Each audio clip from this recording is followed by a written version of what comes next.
The United Nations top court has cleared the way to hear Ukraine's case against Russia's 2022 invasion. The International Court of Justice in The Hague has ruled that it does have jurisdiction to hear part of Ukraine's complaint. The Kyiv government brought the case only days after Russia's invasion in February 2022. Its main argument is that Russia falsely accused Ukraine of genocide to justify invading it.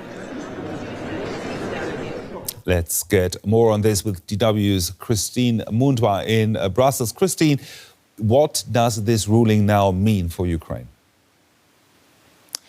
Gerhard, this is a victory for Ukraine because this is effectively the court responding to Russia's case that Ukraine didn't have a case in this matter. So as you were pointing out, shortly after the invasion, Ukraine filed a case against Russia at the International Court of Justice, saying that Russia had in effect contravened the genocide treaty, not by invading, but by using accusations of genocide to justify the invasion. You will remember that one of the reasons Vladimir Putin cited for Russia's invasion of Ukraine was that Ukraine was committing a genocide in eastern Ukraine.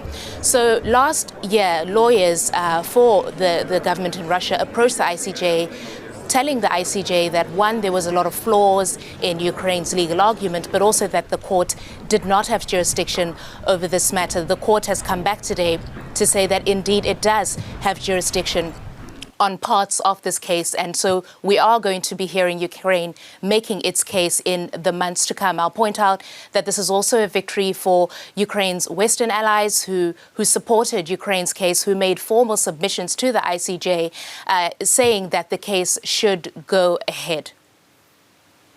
That's Christine Mundwa in Brussels. Let's go straight to the Ukrainian capital and join Nick Connolly. Welcome, Nick. How's this ruling being received there in Kyiv? Well, obviously, there is a huge amount of arcane detail here and lots of complexity in this case. It is being welcomed, obviously, that the ICJ is going to deal with this case, is going to look into this. But there are, it has to be said, lots of things that Ukraine wanted them to look at, which they say they don't have the jurisdiction for.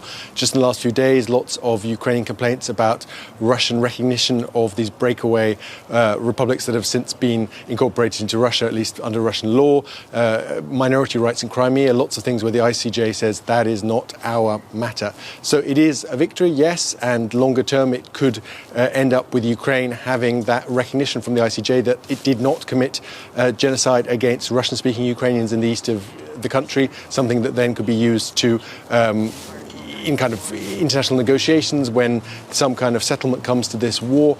But it is a long way off, and it is a sort of small kind of chink of light in a kind of broader picture which isn't too kind of rosy for Ukraine at the moment. It has to be said, though, that this case isn't being watched with the same intensity here in Ukraine as was the case, for instance, over the Gaza case brought against Israel by South Africa.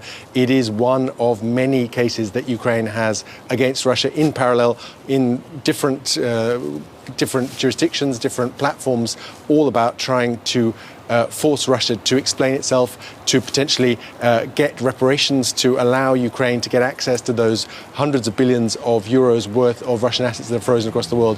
But it has to be said, this is all a very complex and very multifaceted effort, which so far hasn't brought concrete results for Kyiv. Thanks for that, Nick. Nick Connolly in Kyiv.